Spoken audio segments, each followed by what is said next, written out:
Hey, it's Mark Goodman. And I'm Alan Light. On today's podcast, Record Store Day founder Carrie Colleton is joining us to discuss the April 20th RSD special releases. Plus, we'll talk live with our audience, the Sound Up Pod Squad, and find out who still listens to vinyl. And some updates from the Beatles universe. Oh, good. Sound Up with Mark Goodman and Alan Light, the only music podcast that matters.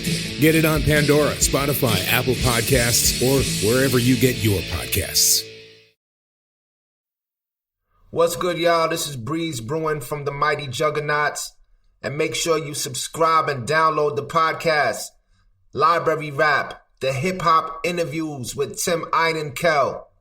Hip-hop journalism on the highest level. Yeah, what's up? It's your boy Joel Ortiz, and I want everybody to make sure that they subscribe and download the podcast, Library Rap, the hip-hop interviews with Tim Einenkel. Yo, Tim, I hope all is well. You my guy. I know these interviews are not interviews, they're actually conversations, and I appreciate them all. Yow. Hey, what's up, everybody? This is Ice-T. I want you to do something for me. Make sure you download and subscribe Library Rap, the hip-hop interviews with Tim Einenkel. It is fucking official. All right? Stop playing. Download and subscribe. Library Rap, the hip-hop interviews with Tim Einenkel. It's cold. Supreme, the new album, is Love Jones. Welcome to Library Rap, the hip-hop interviews with Tim Einenkel. Thank you so much for being here. Thank you for having me, man. I appreciate it.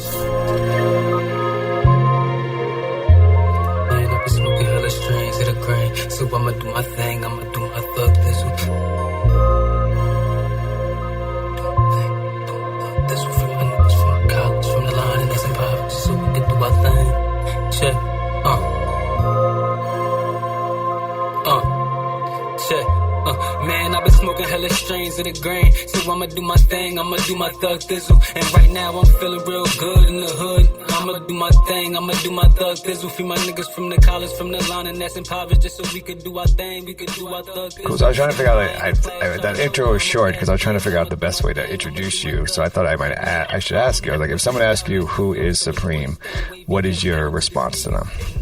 Well, who is Supreme? Well, man, I'm just a kid from Staten Island, New York, that I grew up raised by my mom's a strong single mother, and just being poverty stricken, I feel like just coming from that environment, it just gave me so much wisdom, gave me so much knowledge. My pops, he named me Supreme Intelligence, Great God Allah Coles, so I try to live up to that name as much as I can. Like I said, I went to college in 2014, so, my goal is just to be in class, which is to be the wisest person. So that's Supreme, bro. I just try to be the smartest person in the room at all times. So before we get into the EP, I want to read opening lyrics from a different track that's not on the EP from you. I think I was on your YouTube page, and there's a few stuff that came out.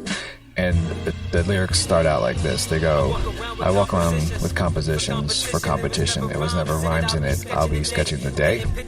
And these lyrics are from the heart. And when you read these lyrics, to me, it tells me that you're approaching this not just as... You're approaching it as an art form. You're not approaching it as some kid who sees rap being the number one genre and wants to get on that, Yeah.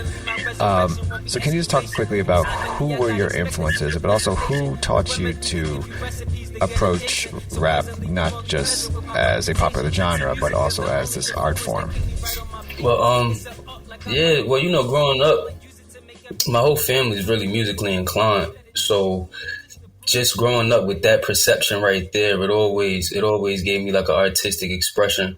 And just speaking about my experiences, man, I that's the only way I can know how to make music.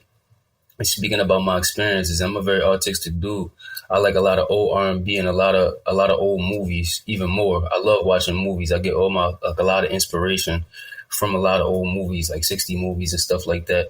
So yeah, that's really where I get a lot of my information, like my inspiration from. Turning to the EP, you're the the EP starts out with, your son of Ghostface, right? So the EP starts out with a voicemail from him. Every time is precious, man. Every day is precious. And shit, whether we know it or not, man. It's just, they be saying a lot, don't do miracles no more. Waking up is a miracle, bro. You know what I mean? Being able to hear, see, touch, smell, speak is a miracle. Exactly. You know what I mean? That's one of Allah's miracles, but we look for bigger miracles, like something that's big. How big is the miracle compared to you not being able to speak or see? Exactly. Or even wake up. Give a fuck about whatever miracle you talking about. Mm-hmm. You know what I mean? This is real shit. Real.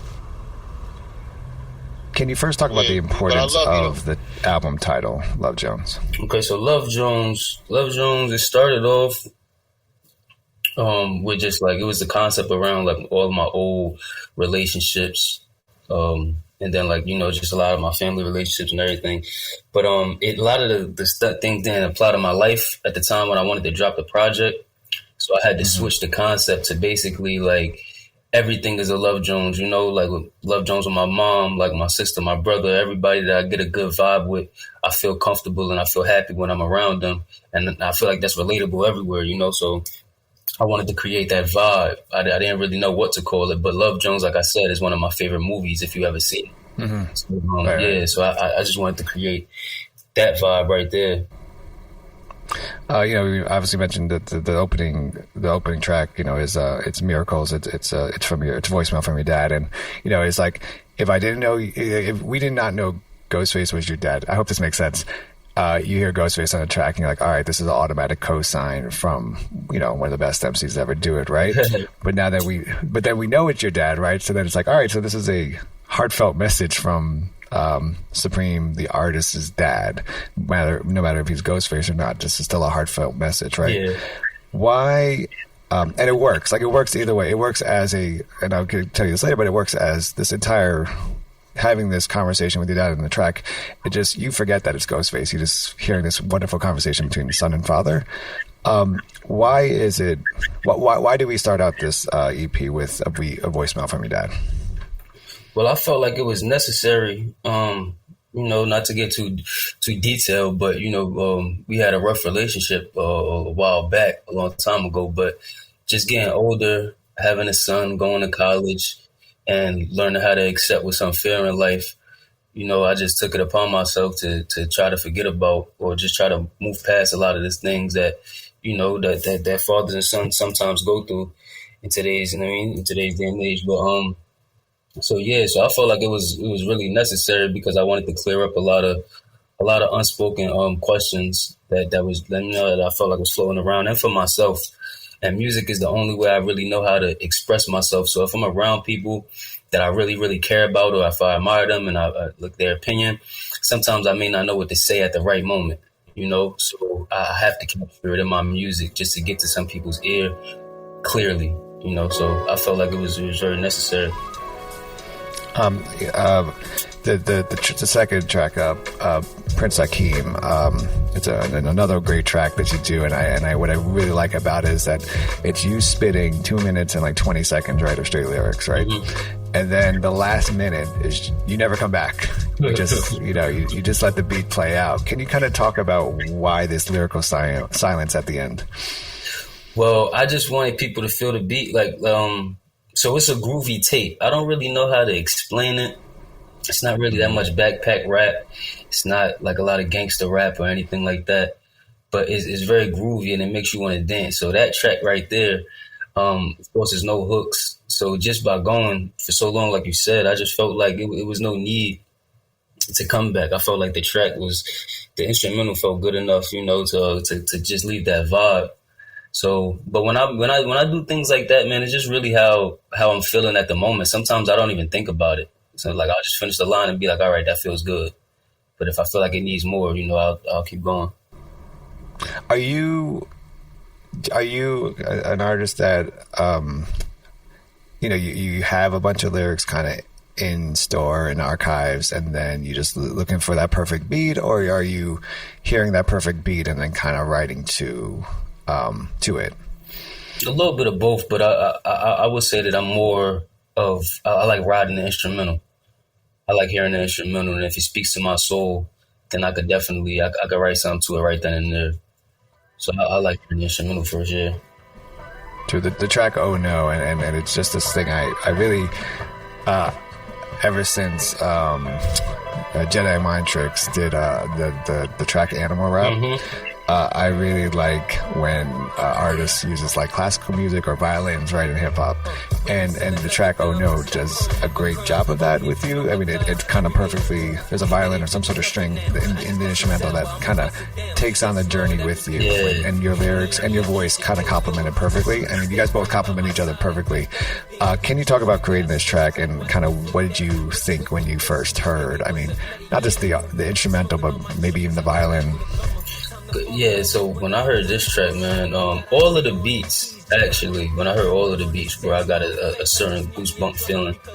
But, Oh No, I wrote that in my junior year in college. I wrote that a while ago, actually. But, yeah, when I heard that beat, man, it just gave me goosebumps. I don't really know what else to say. Like, that was, it was a real knocking beat. I could really, it's so much pockets in there to where I could like dip out, like in and out with flows. So yeah, and I love beats like that just got a lot of drops to it. Like, that's my thing. If you ain't know, that's 100 bell. Ready or not, I done got my faded wop. Cop a pound, break it down. Now who ready to shop? In my burger, bacon bitches with my baited cock. It's alright, I don't treat them like I inherit the ops because I've been down at Morgan State, learning from my smooth bros. Professionals overcoming obstacles with new Joes. Learning we can conquer the impossible, a new goal. Trying to get my new role, chicks giving us kudos. It ain't really nothing, I'm drawn like a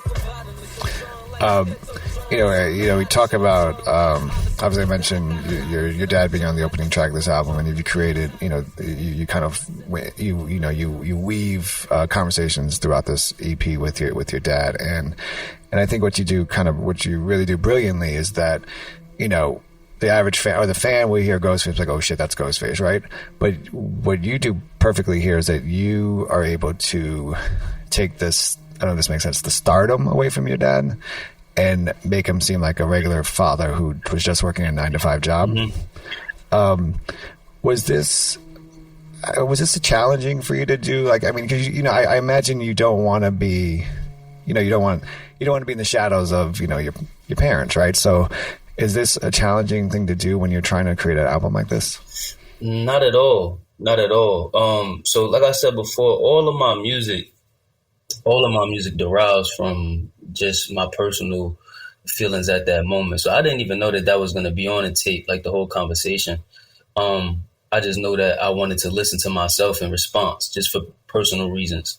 So, you know, to see if I said anything out of pocket or anything. That's just how I do with some conversations. So when I was thinking of the skips to put on the tape, and I'm going through my voice memos and everything, and I heard it, it was just perfect at the time because I didn't really know what else to put on there. And then me and him, we just started mending our relationship a few years ago.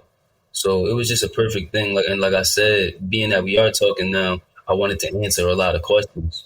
So when I heard it, it was a no-brainer. Like I had to put them on there. All right. So what is Thug Thizzle? Okay, Thug Thizzle. Thug Thizzle's basically, in a nutshell, basically saying whatever God hands to me, whatever test He's giving me, I'm gonna pass it, and I'm gonna do it with steez. You know, that's always my thing. I gotta be the flyest person, the wisest person.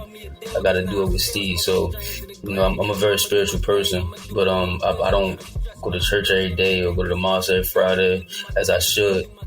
You know, so I just like talking to Him even through my music, you know. So that was even a spiritual track in its grooviness, you know, in one.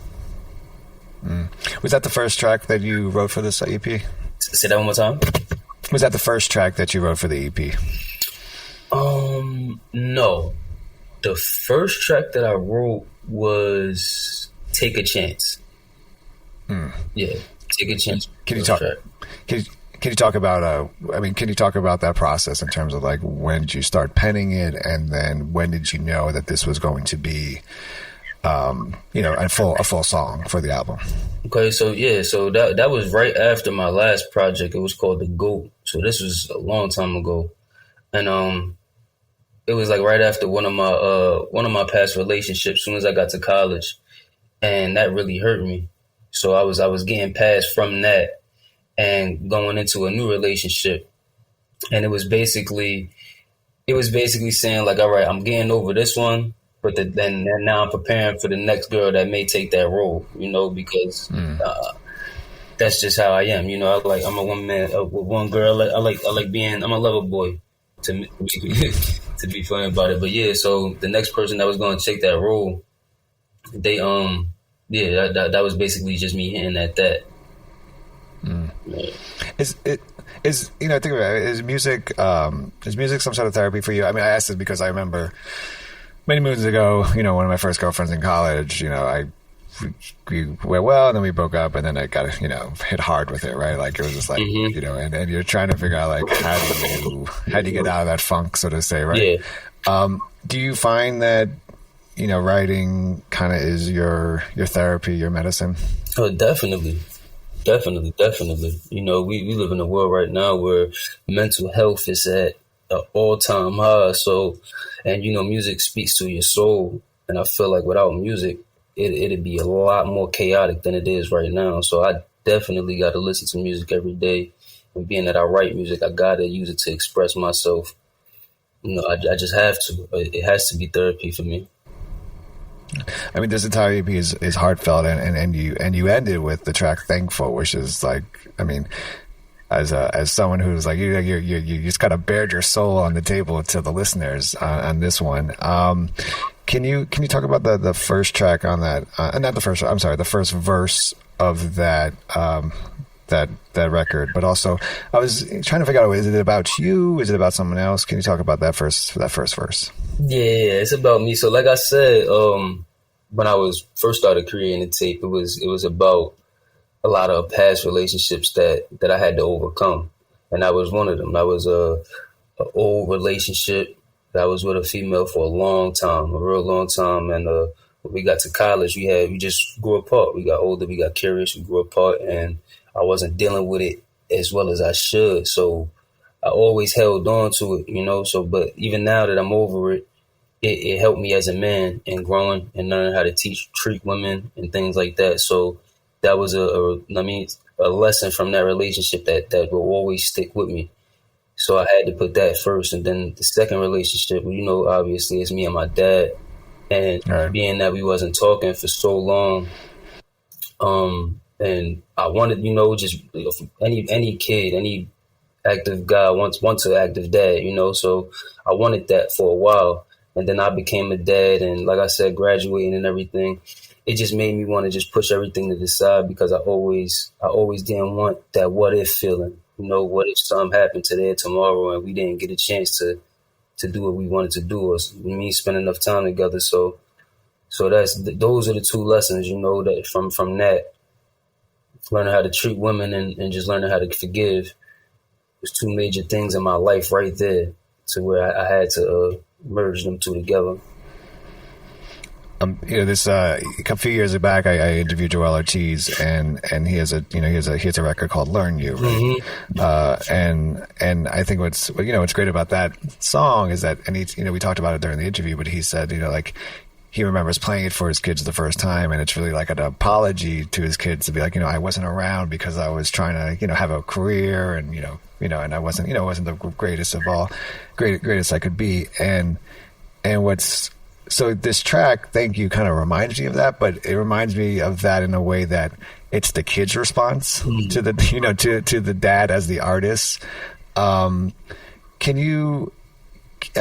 Is there, now that you're your dad, but you're also an artist yourself, and writing that track, do you have more of an understanding of just your dad being away as much as he probably, I imagine he was, because he was trying to set up this incredible, obviously hip hop wise, he was setting up this amazing life. But is there more of an understanding of that work life balance now that you kind of you're writing lyrics and you're a dad yourself?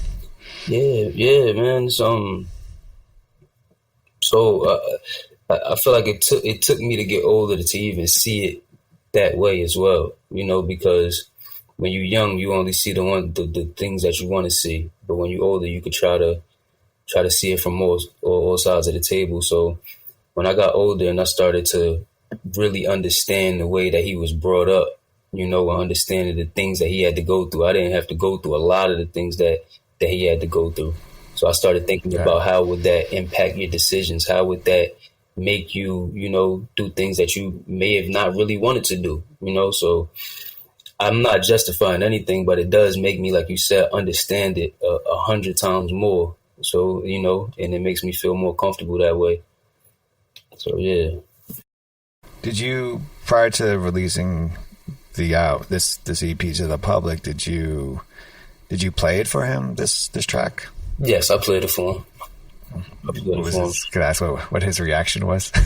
He actually liked it, He actually liked it because, like I said, we had a relationship now. It was better than it ever could be. So, I explained it. I explained my feelings to him, just like how I just did, and I played it for him. And respectfully, if you didn't want me to put it out, it wouldn't have been out. But he liked it a lot, and and that's really all he said. He just said he liked it, and he don't mind if the world hear it. Yeah. There's a couple, there's lyrics on that track that and that I really enjoy, and I'm not gonna ask you more about the track, but I think just very powerful short lyrics. But I'm sorry, but this music is how I get you ear pop. I think is like one of the most, just saying it says so much. Yeah.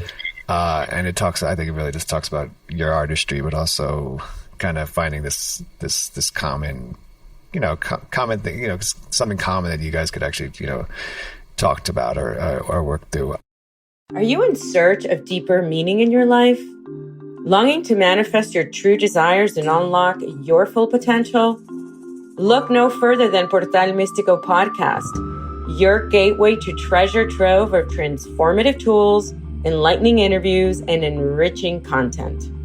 I'm your host, Elena Maggio, and it's my heartfelt desire to guide you on this extraordinary journey of self-discovery. And with every episode, I'm passionate about sharing and introducing you to new topics in self-development, metaphysics, astrology, the law of attraction, numerology, interviews that will eliminate your path and fuel your own personal growth. This podcast is your wellspring of inspiration dedicated to help you uncover your purpose with unwavering passion. Together, we'll dive deep into the fascinating topics and explore endless possibilities. Listen to Portal Místico on Pandora, Apple Podcast, or your favorite platform.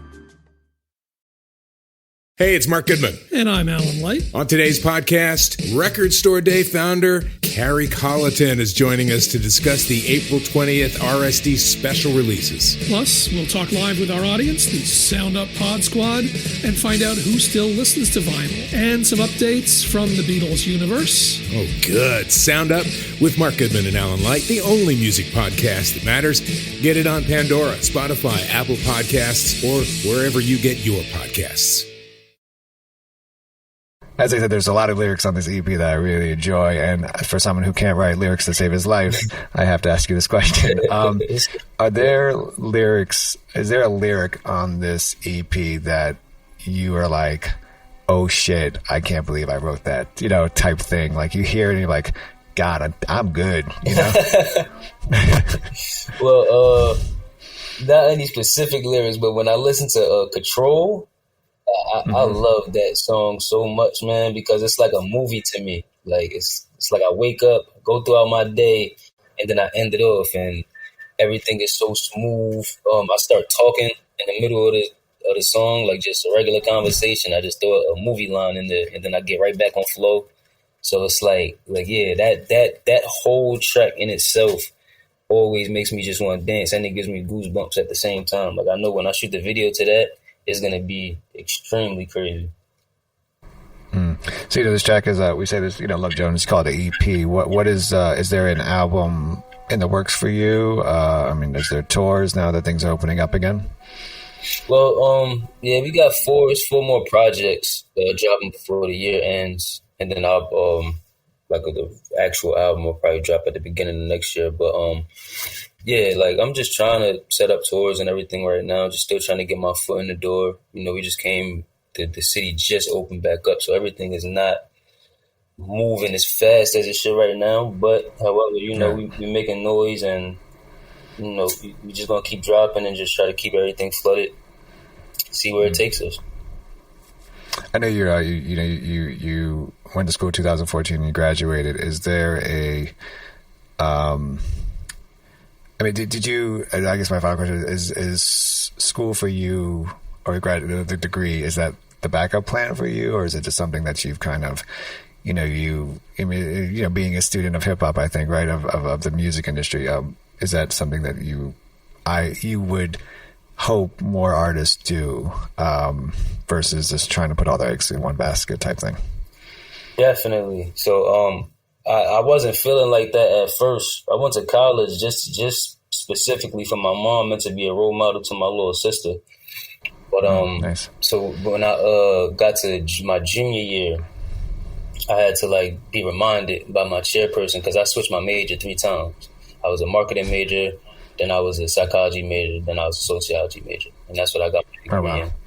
But nice. When I got to thank you, man.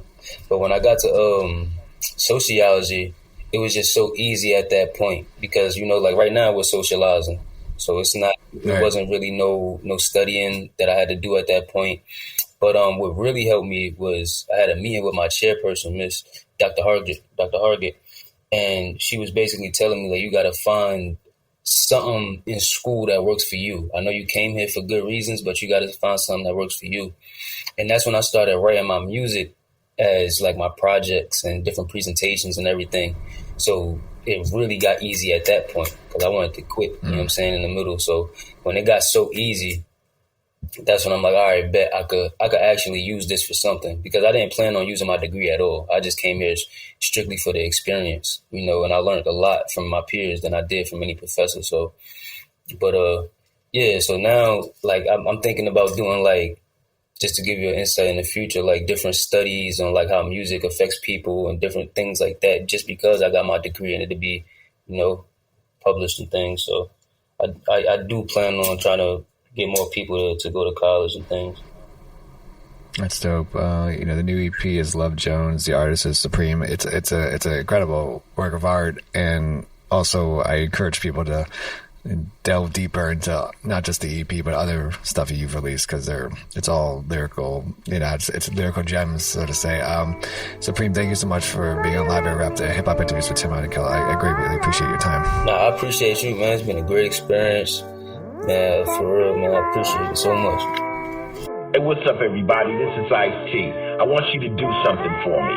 Make sure you download and subscribe Library Rap, the hip-hop interviews with Tim Cal. It is fucking official. All right? Stop playing. Download and subscribe Library Rap, the hip-hop interviews with Tim Cal. It's cold. I'm thankful, there's no words to really rank you. You not a bird, you was a dove, yeah, you an angel. You wasn't really giving out lust, I wasn't giving out trust. That's how you earned your stripes. You was a bangle, but somehow you blaming me, like you ain't staying with me, like you stayed to the grain with me. Now you burnt to the 8th degree, cause every time I rock a show at the school, they like, hey, it's Steve. Most motherfucker hosts give a toast, motherfucker. Lil' Casper, nope, it ain't ghost, motherfucker. It's been over a year, where'd you go, motherfucker? You ain't seen you since you last dropped the GOAT, motherfucker. Check, I've been on the mission, I'm wishing for Nina Mosley. You only get 3 good girls before you blow it. So next lay round, I'ma get her and keep her closely. And then Darius to go back to being the poet. I was fucked up, plus I was stuck. Starks the king, hit the block and still scraped up, kicked up. Never thought I'd see the day we break up. Now my rocks made, but lame hoping we make up. But I'm done with that.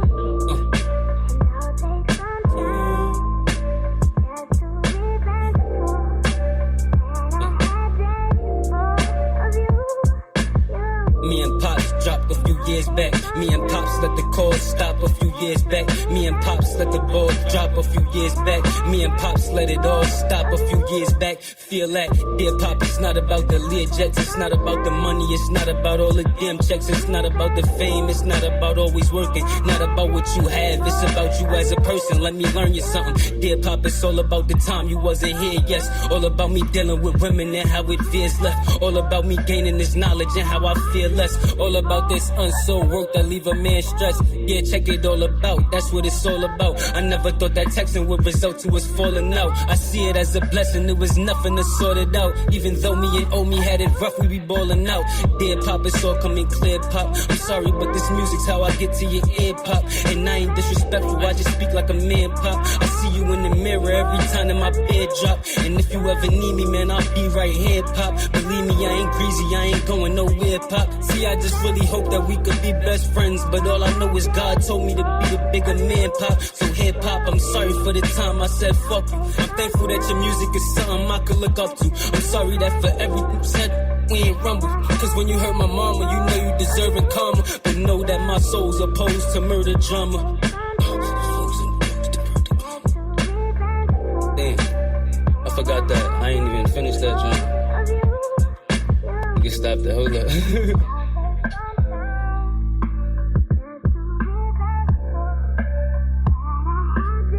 Smoking name Spring, cause now I reign supreme.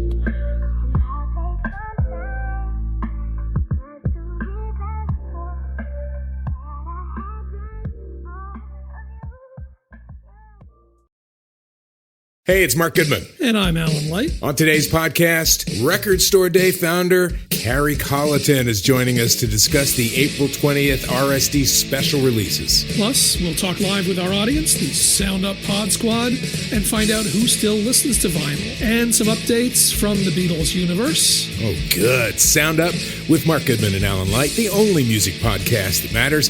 Get it on Pandora, Spotify, Apple Podcasts, or wherever you get your podcasts.